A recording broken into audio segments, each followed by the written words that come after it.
Welcome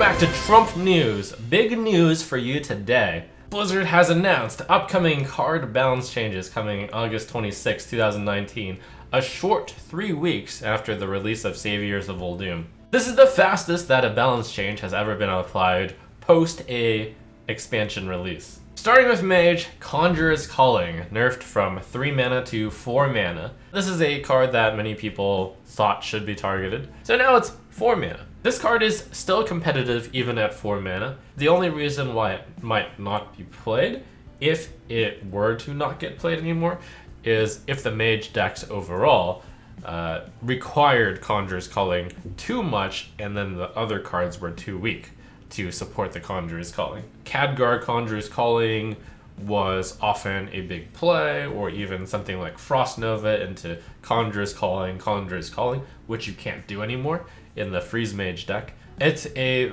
big nerf, especially on a twin spell card, to nerf a card by 1 mana since both sides are hit. One more thing, Conjurer's Calling now costs 4, so you can't get it from Magic Trick. Luna's Pocket Galaxy, nerfed from 5 mana to 7 mana.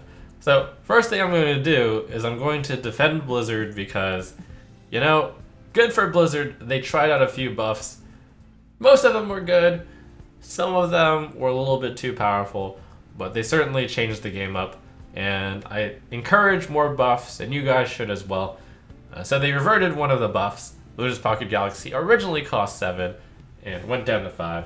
Now it's back to 7. Turns out that there was a reason why this needed to cost 7.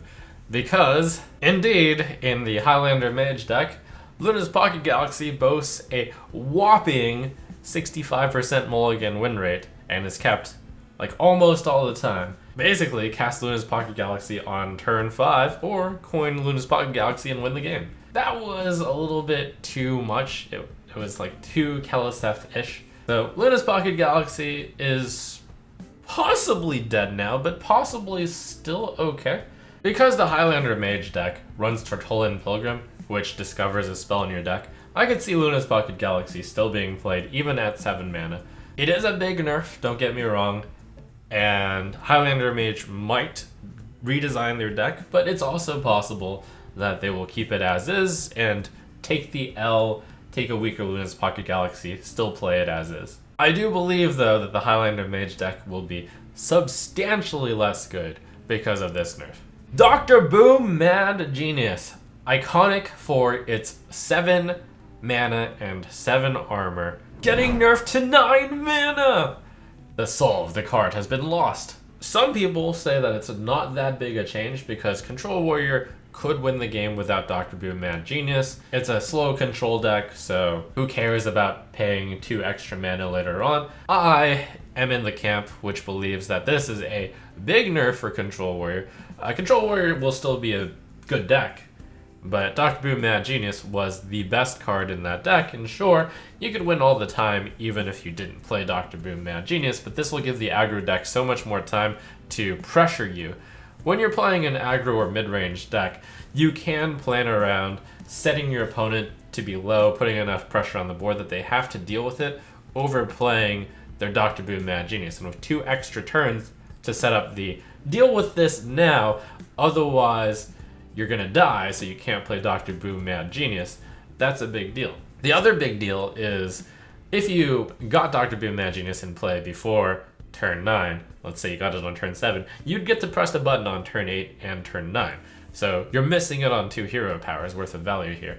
Furthermore, if you drew Dr. Boom Mad Genius later on, like turn 9 or turn 10, you could play Dr. Boom and then press the button, but you can't do that with a 9 mana Dr. Boom. It is still going to be an infinite value machine against other decks, but this will allow other infinite value decks to perhaps rise and perhaps finally really surpass this, like I predicted Quest Shaman to be able to do, and possibly Quest Druid. So as usual, when the infinite value machine deck gets nerfed, maybe another better infinite value deck is out there. Extra Arms! The buff to Extra Arms has been reverted.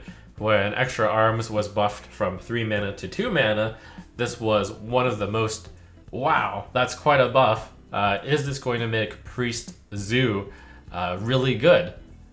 Wonders. And no, it did not when it got buffed, but this expansion, Saviors of Uldum, printed a bunch of cards that were good for the early game for Priest, and then Extra Arms was just a little bit over the top. The turn 1 Northshire Cleric or turn 1 Light Warden would always have that threat of getting Extra Arms and answering aggro or mid-range as turn 2/1 play, and perhaps just start snowballing the game. I believe this will cause the current version of Combo Priest to be substantially weaker, because one of the big plays for that deck is to stick that Northshire Cleric or stick that Light Warden and then have it snowball. As well, there aren't that many cards that you can play on turn 2, and Priest just had it taken away from them after the small taste of glory that they got to experience for a while. Will this Combo Priest deck be able to survive by just simply putting in another 2-drop, such as perhaps Grand Mummy? Or was the necessity to stick something on turn 1 that important? We'll find out soon. So those are the cards that are for Standard, and then over in Wildland, a much requested change has finally occurred. Barnes nerfed from 4 mana to 5 mana.